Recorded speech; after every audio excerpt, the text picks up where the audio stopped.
What's up, everybody? We are better than ever, and this is Born Again Better, the Daredevil watch along. Today, we finally have the finale, episode 9, titled "Straight to Hell." It was. Thank God. Thank God it's over. We'll keep it that way. Episode goes right into a flashback, and Vanessa is talking to Bullseye, basically recruiting him for this hit on Foggy. Right away, this felt very vague. It felt kind of cheap. Like she wanted Foggy and then Benny. She wanted him killed to help hide the whole Red Hook thing.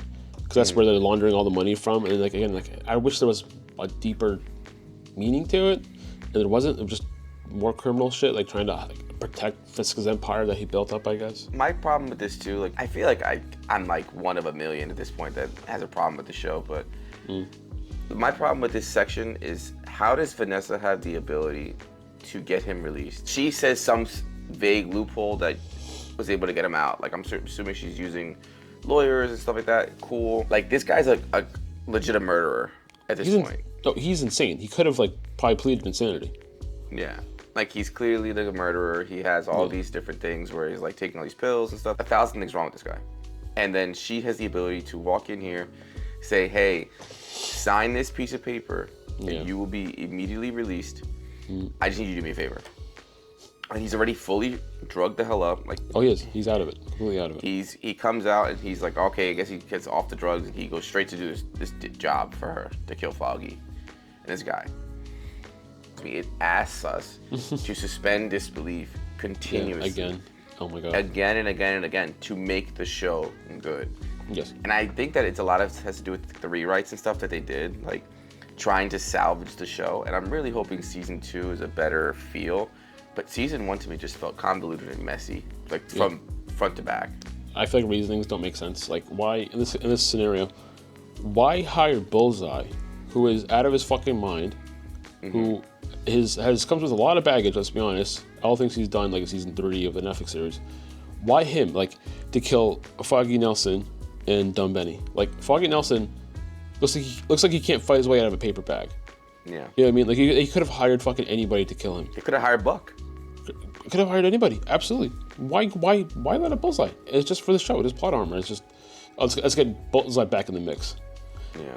I didn't like that. Just it felt very cheap, and again, underwhelming reason to a question that was so good.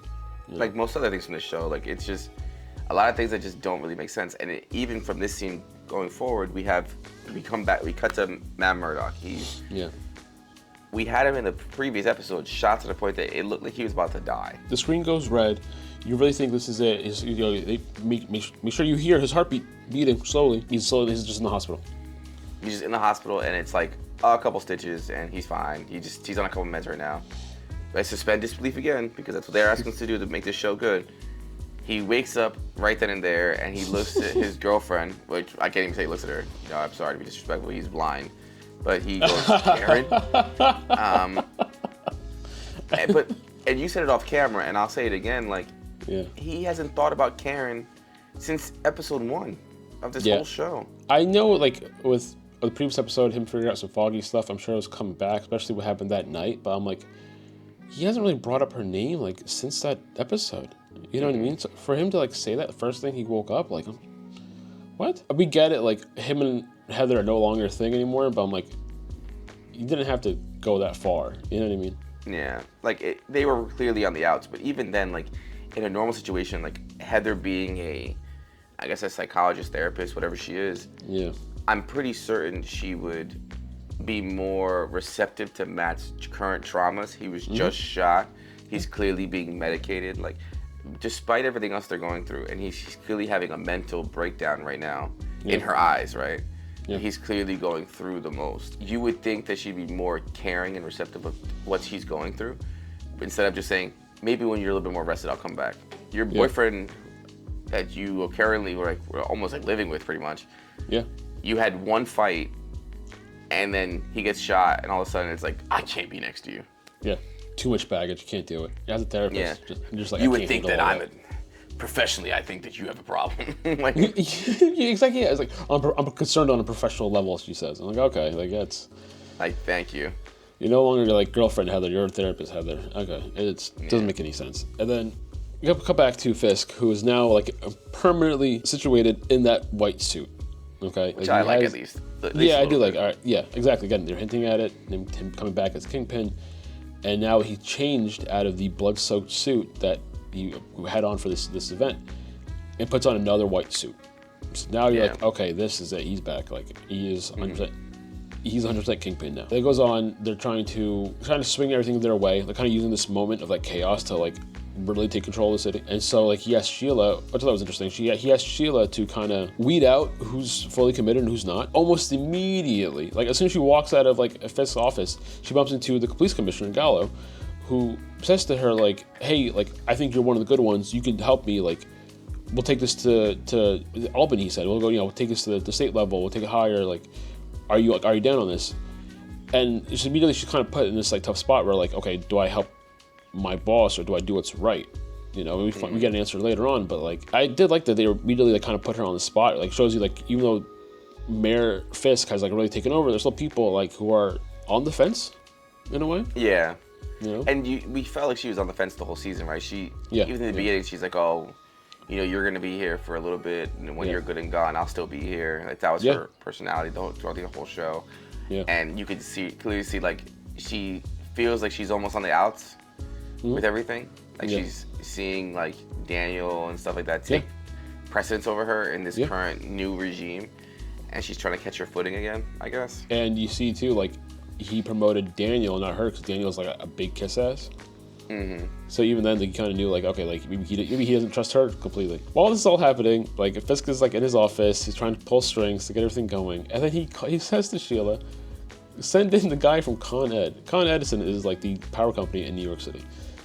And this Con Ed guy who's like in like a regular like worker's uniform and like a hard hat. It looks like this guy like who would be out in the street like fixing one of the power poles. He comes in and the next thing you know, he turns off the whole city, that is not how like that works. Like there's multiple like power stations like around like everywhere. Like for the whole city to kind of like be on one switch is insane. And like you also mentioned too, like he would not have the power to do that. There's no world, and he would have the power to completely just bully the whole city to the point that he's gonna shut down all the power to the city. There's no way you can convince me of that. No. But we're gonna continue to suspend disbelief to make sure the show's good. It was just creating chaos. It wasn't like a big reason to shut down power, except it's like doing everything you can to like enact martial law and everything, and really get like a tight grip on the city. And it just again doesn't make much sense because he sends Buck to kill Matt Murdock. Okay, he was still in the hospital, and Buck gets there. He looks down at his watch, and he's waiting for the power to go out. The power goes out in the hospital, and it stays out. Okay, hospitals have multiple generators for this exact reason. That would never happen. Never happen. Yeah, if it did happen, it'd be like a blip, right? It'd be like a situation where it would go out and immediately turn back on. Yeah, think of all the people who were on life support who just died right then and there because the power didn't come back on. Yeah. So there's a whole reason why hospitals have like backup generators, like multiple backup generators. So like this does not happen. And again, like you just mentioned, try to suspend disbelief, but it's hard. It's hard when none of this shit makes sense. I mean, but we do have a decent moment here where we have Daredevil. He's using his abilities. He kind of somehow hears, I don't know how it works, but he somehow hears this guy walking. That this one specific person sounds different than everyone else. Maybe his footsteps have murderous intent, but walking with purpose. You know what I mean? But Daredevil's powers, it is what it is. He's able to hear him. He gets out the room ahead of time, and amidst all the chaos, he sneaks out the building, and he goes straight back to his apartment. And who do we see there, Steve?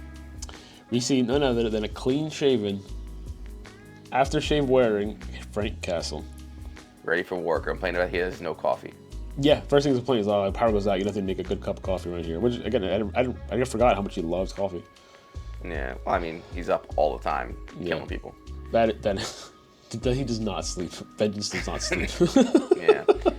But, we have probably the highlight of the episode for me, and I think you as well. We have, like, this is what we were all looking for. This is the moments that, as comic book fans, as superhero fans, as Daredevil and Punisher fans, we were all kind of looking for to see these two gentlemen interact in a way that felt native to them.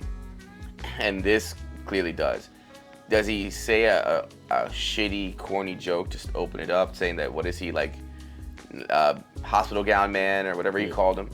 Yeah, and it's corny, and the banter's, it's like bullshit, but truthfully, it felt really natural for them to have this conversation. And in the midst of the conversation, he's listening. He hears the cops come, and immediately he's like, "Oh, they're downstairs. Like, we have to do this now."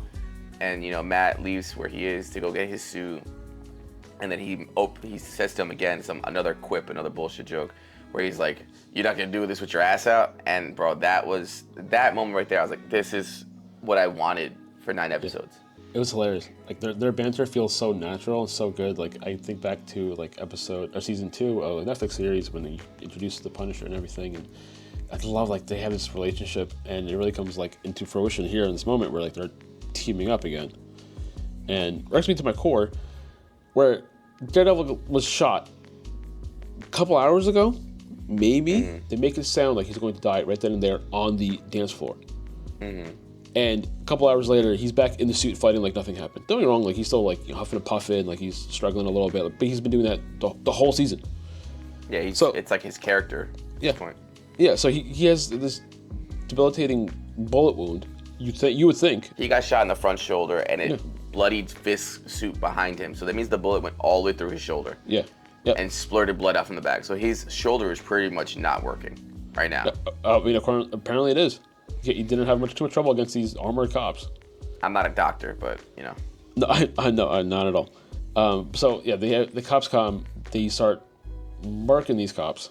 Mm-hmm. Punisher in particular has some brutal kills. Like we knew this was the first like TVMA rated like Disney show.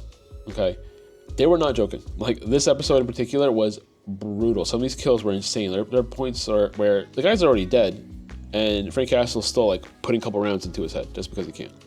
Yeah, like this scene right here was, like I said, in coming off the supernatural dialogue to this scene, like where we have a clear distinction between Daredevil and Frank Castle, right? Because Daredevil is trying to preserve their lives and just take them out, and Punisher's like, "Listen, this is all the help you fucking got. I'm putting these guys down the only way I know how, so they stop fucking moving." And he is fucking letting rounds off. He's getting shot, all this shit, and just putting rounds down range and just cracking people open like fucking eggs. It was fun to see. I love to see it. And then you see that they pin this one guy to the wall, which is Cole North or whatever his name is. Now we've determined is the killer of White Tiger. Yeah. Because he's still carrying the same bullets. For some reason. It's also insane. You're leaving a calling card, but it's also going to work against you because it's evidence. We figure out it's him. He's like, "I think this is your guy, Red." Yeah. They're like, all right. They have their bit of dialogue back and forth, and they're having a shouting match. Like, it's not what we're gonna do. And just like you said earlier, Frank Castle's like, "Oh, this is something we're not gonna do." And he starts shooting dead cops on the ground. Yeah. Saying, this is what I'm gonna do. And they're still arguing. And Daredevil stands 10 toes down in what he believes, and he billy clubs this guy cold across the face. Yeah. He probably knocked out all his teeth. He might not wake up. Yeah. The whole White Tiger death, again, did feel a little underwhelming. We knew it was one of these cops, but still, like, again, felt like everything that happened in the beginning kind of felt shallow, Yeah. So they're having their banter, and then Matt stops, and he's like, wait a minute, he hears something, and he hears a grenade being, like, tossed into the apartment.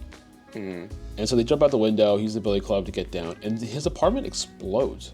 Like, I don't know how many grenades they threw, but his apartment explodes. Like, windows shattered, like, flames out, like, his apartment gets blown to pieces. So, like, I think this is Matt heard that wrong. It was C4 like throughout the entire apartment. Yeah, exactly. Yeah, like, I don't know what you heard. That one grenade would not do that. Kind of harps back to the whole born again thing we mentioned in the last episode. Like, now he lost his apartment.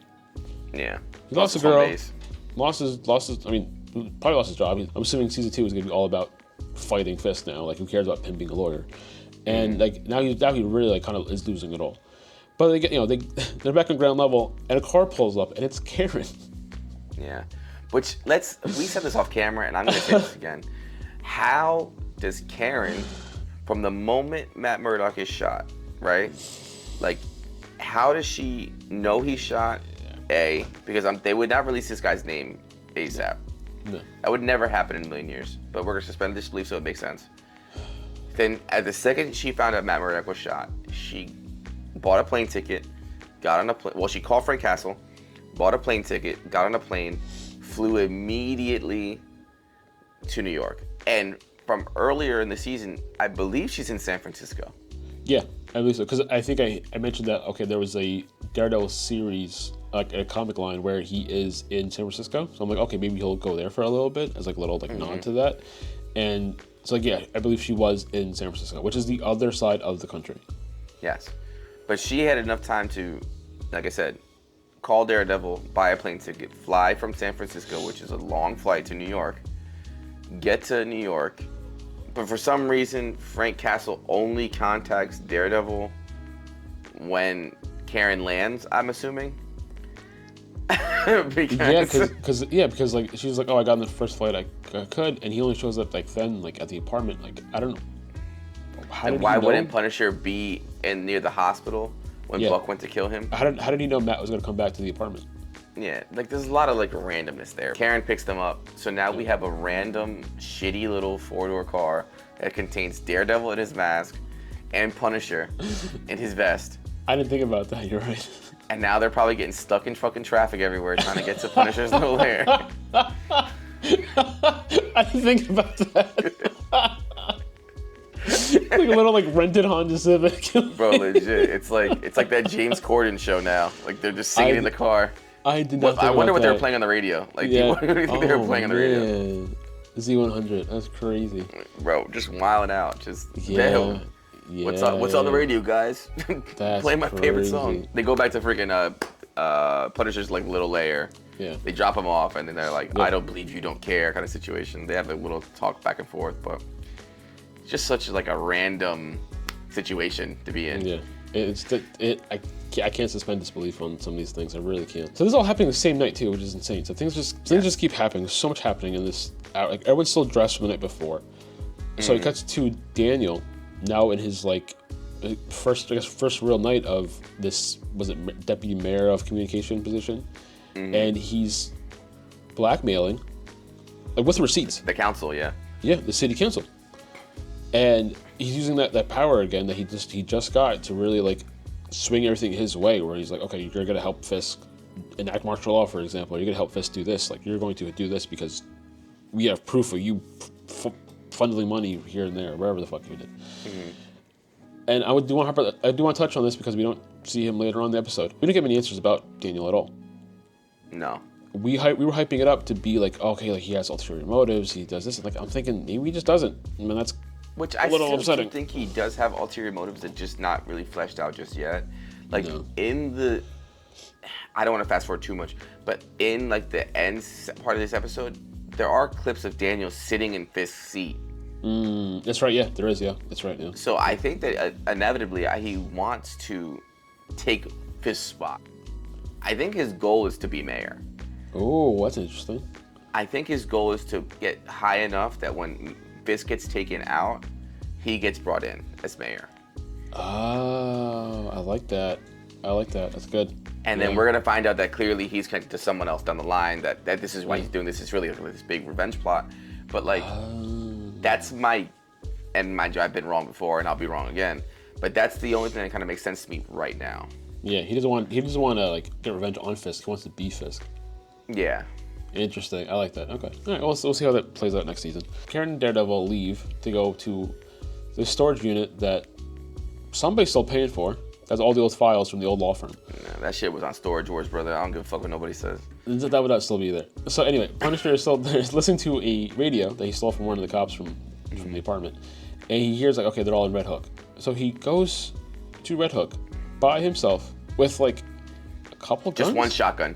Not even, just one shotgun. It looked like he just had one shotgun on him. He probably had more handguns on him too, but like he picked up one shotgun, went to Red Hook, and just unloaded on these people. But like with no aim, like he just gets captured by these cops essentially, who decide to use less lethal because they're supposed to capture him, which we don't realize that that's what they're supposed to do. Yeah, which I don't think that those cops would be standing there in Red Hook with less lethal already on them. No, you're right. Because cops, they would bring out less lethal for certain situations. You switch to your less lethal. You don't carry it just to carry it. Like, it's not like, this is a taser. Tasers are less lethal. But, like, as a cop, you're not just walking around with less lethal just cause, right? Especially also, Fisk's hit squad. Yeah. Also, like, this whole night, like, they're showing, like, these cops are just doing whatever the hell they want, like, shooting people left and right just because they can. And now they just don't have Red Hook guns and stuff. Yeah, in Red Hook, which is like the whole point of the season. Like, and they were clearly taken by surprise by Frank Castle. Yes, they were. He also just waltzed in there. Unless he had some motive as to do so, like that we just didn't see on camera, didn't make the final cut. But I'm thinking Frank Castle would have been perched up somewhere with a sniper rifle, just laying people out. Yeah, he took out everybody before he even waltzed in there. I'm thinking he wanted to get captured on purpose, and we'll talk to this later. I think he wanted to get captured on purpose to be like the man on the inside. It's the only thing I can think too, but like there's also so many moments where I really think they're going to kill him. Oh, if he would have died, bro, I would have closed my laptop. He gets captured. No. Yeah, I was thinking too. If they kill him, I'm turning it off. Like that would have been the low for the series. And he gets captured by them. He's in a chair. He's all tied up, and their cops are talking to him like, "Hey man, we really respect you." like complete assholes. And they're like, oh, it would be an honor to like fight alongside you, like Frank Castle, like, and they all have this Punisher symbol painted on their poorly armor. Poorly.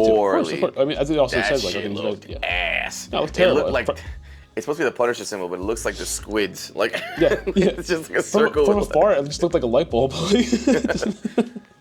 We're the Thomas Edisons. Yeah. We're the Con Eds. Turn up the lights. Don't know if you saw it or work. Like, we're like, other bro. These so look stupid. like shit. And I'm so happy to touch on this because over the years, the Punisher symbol has been taken by these cops who don't realize what the Punisher is really about, who don't really understand his values. They just like the symbol because he was a cop. And like I've touched on this earlier in the series, and like I won't get too much on it again. And so I think Marvel themselves wanted to address this. I'm happy they got Frank Castle in particular to do this, where he's straight up looking at the cops and they're all fucking clowns. Yeah. He says that they were on fire. He wouldn't piss to put him out. Like, cold line. Exactly. Yeah. Bars. Bars. He goes hard. And so like, I'm happy like they kind of had that moment to really address it. Like, no, like don't fucking admire me. Like, you guys are all idiots. You guys are getting the wrong idea. Like, you guys are getting the wrong message. And like, I'm happy Marvel themselves were able to say that on screen. Yeah. We have a moment like as crazy, as cool as it was to see. Yeah. I just don't understand how Fisk is capable of doing this. No. So Sheila, that I mentioned earlier, she has that moment with the police commissioner Gallo, and turns out that she was recording that conversation about how he had a plan to go up to Albany and, you know, go up, take us to a higher level, go to the state, the governor, whatever have you. And she plays it for Fisk. And Fisk is like, all right, well, now we're going to take care of this. He has the guy brought in. And Fisk, you know Fisk is a big man, okay? He brings him to, like, I guess, like a construction site, whatever have you. And in front of everybody, he takes Gallo's head and starts squeezing on it. I'm not a doctor. I don't know how strong the human skull is versus an average 6'4" man. He squeezes this man's head till his ears start bleeding. And then 1 second to the next, you hear some crunches, and he's basically splits his head in two. Yes. His jaw goes one way, his skull caves in on the other side, so he's like this. Like, it's a disaster. It is brutal to see. I was shocked because you see his jaw hanging there. It's very gory. It's very unlike anything we've seen in the MCU. What? The way it's set up too, like he's punched him down, he gets him to his knees. Yeah. I'm assuming like a standard kill in that situation, like you see like in movies all the time. Grab one side of the chin, grabs the back of the head, breaks the fucking neck, kills him. That's all I assumed was gonna happen. Yep. But the fact that he legit, with minimal effort, it seems like, because he's not like straining while he's talking to them. He's talking to them very calmly, like you were saying, Vanessa. And he just goes, like, and bro, that is an insane way to murder a human being. And then just later on in the episode, he just says, yeah, he just went, he stepped away from his post. Police Commissioner Gallo resigned. Yeah, we're like, what? His head wasn't squashed like an egg. Yeah, like it looked like something out of Mortal Kombat, like a fatality. Like it was insane. After this, we basically we have a moment here where I think Karen Page and Daredevil are talking, and Daredevil's gonna go in there anyway with a blown out shoulder. Karen convinces him hey, let's fight another day. It seems like he's gonna go against that for half a second. He's clearly thinking, and then boom, it's just daytime.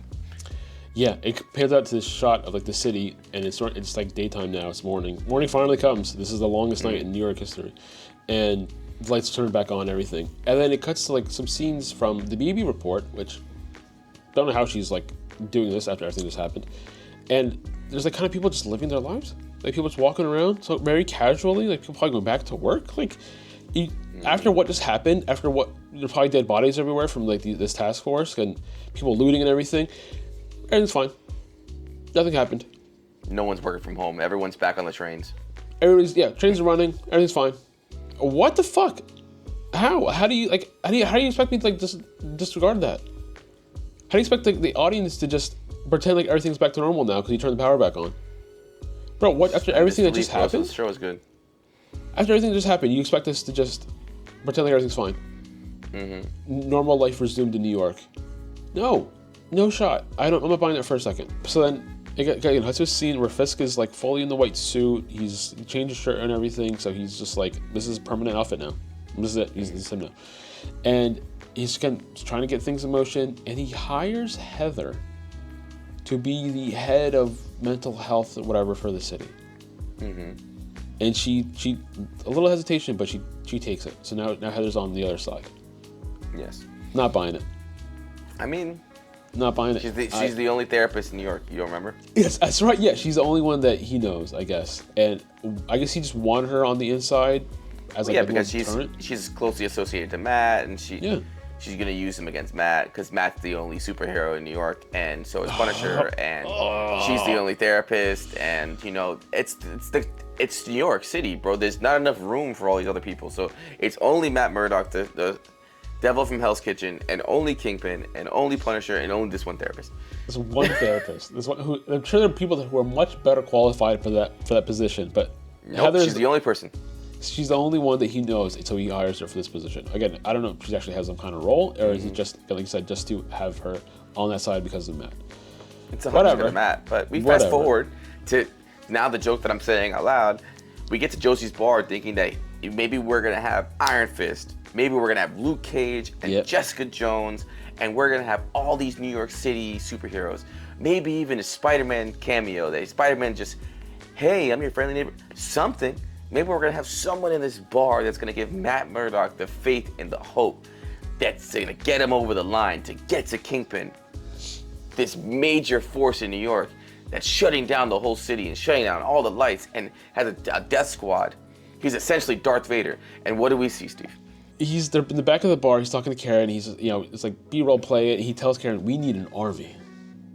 We need an army, Joel." So the army is retired cop Cherry and a bunch of random unnamed police officers A and B. Are They're you probably just there for the fucking fucking free coffee and donuts. Are you fucking kidding me? This is your army, and it's Agent Kim, who was in episode 5. She was thank God. Oh God, thank the Lord. You have Agent Kim. Retired Detective Cherry. You have the bartender. You have Josie herself. Josie's just me, slinging them. And guys, I'm gonna get Fisk.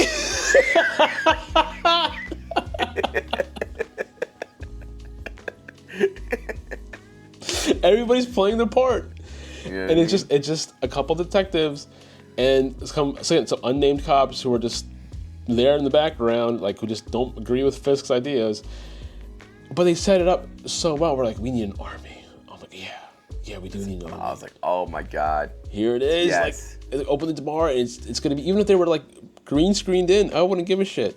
If they were busy and on vacation and they called up whoever, hey, we need you for a quick cameo. Cool. Nope. We get nobody. We get absolutely nobody. Yeah. They could have opened that door. Yes. And you just saw the 4 of them just turn around. Yes. Not even the 4 of them. I'd say it would have been Iron Fist, Jessica Jones, and Luke Cage. Yeah. They would have just turned around that exact moment. Hey, you could have cut to black right there, and everyone would have been Season 2. Yeah, let's Defenders. They're Let's back. go. We're so fucking back. But it could have been how many other street Misty level Knight. superheroes?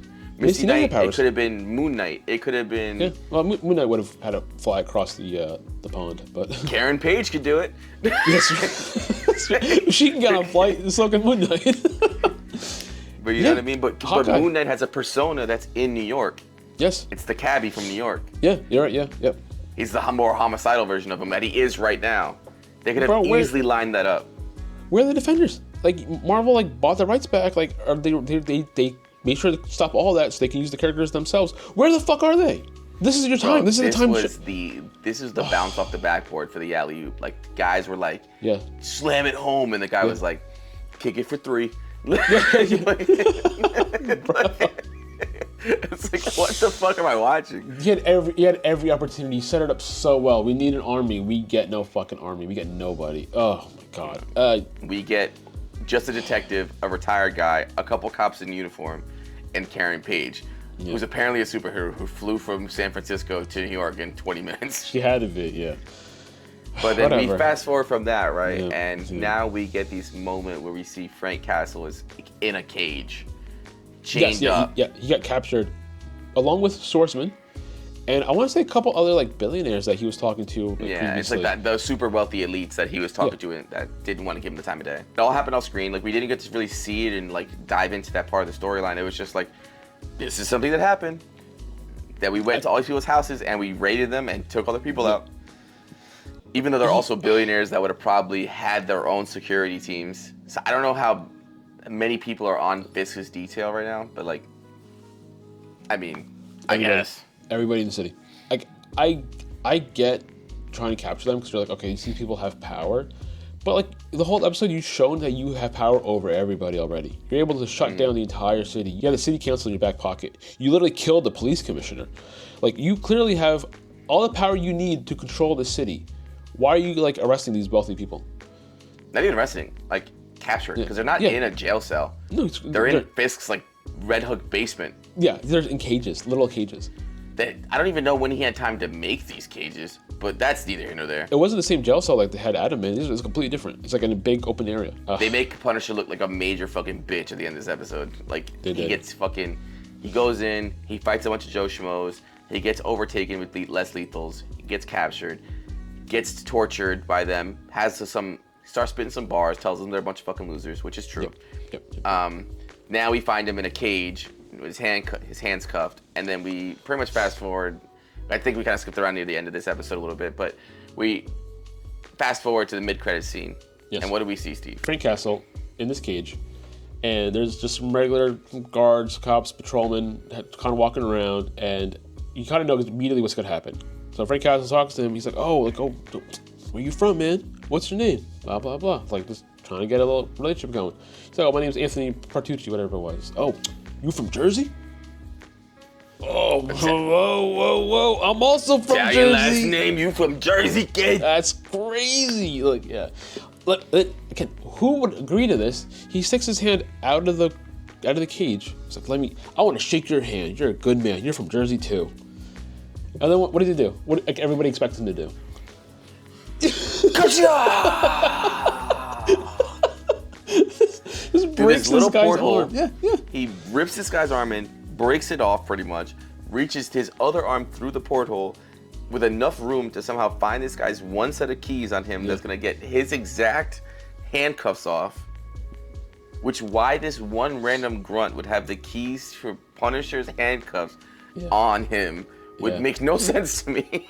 Not at all. But neither here nor there. Frank Castle is now free. We see the fact that he, on this one key ring, it was his handcuff keys and the keys to open this cage. Yeah, just his. But just his. No one else. Yeah, assuming so. And I know that sets up, like, they have the confirmed special for Punisher. I think it's going to be, like, a quick, like, 45-minute episode. It's going to be him escaping this place. It's not even like a movie, like, not even, like, movie length, like, nothing. It's just a one-off episode just about... Feature of the night. Yeah, just about Frank Castle escaping this sex dungeon lair thing he has going on. And like, the mid-credits scene would have been a really good time to add somebody else. I truthfully think that they could have we knew where Frank was, right? Exactly. Yeah. They could have left Frank in his cage, and then we could have got this whole sequence at the beginning of like a 30-minute, 40-minute episode that's like specifically for Frank Castle. Yeah. They could have used this scene to just been like, show us where somebody was. Yeah. At that time. Yeah. Show us Luke Cage beating people's fucking heads in and bumping into Jessica Jones. Yes. Yeah. Exactly. Like Absolutely. in their cities, in their part of the city. Like, you know what I mean? What the fuck's going on? Why is everything happening like this? What the hell's Fisk doing? And then you see Jessica Jones like, I don't know. Yeah. And we would have had that, bro. People would have fucking ate it up. I can picture now. I can picture like, let's say Luke Cage. It cuts to like Luke Cage like leaving his apartment, calling Jessica Jones. I think he needs her help. End credit. End scene. Nothing. Anything. Like, just give us something. So it's very disappointing. Yeah. It's extremely disappointing. Season wraps up. It suffered a lot of rewrites. It suffered a lot of reshoots. This episode, I think, was the biggest victim of that. I think a lot of this stuff was haphazardly thrown together last minute. But that is how this season ends. I've said it in the past, and I'll say it again. I think that this season crawled so season 2 can run. Yeah. Yeah. As much as I despised this season, and I'll be the first one to say it, I think I'm one of few people in the world, because I'm looking on social media and I'm seeing people that are like eating this season up. Like, this is the greatest TV show that Marvel's ever put out. And I don't agree with that, but neither here nor there.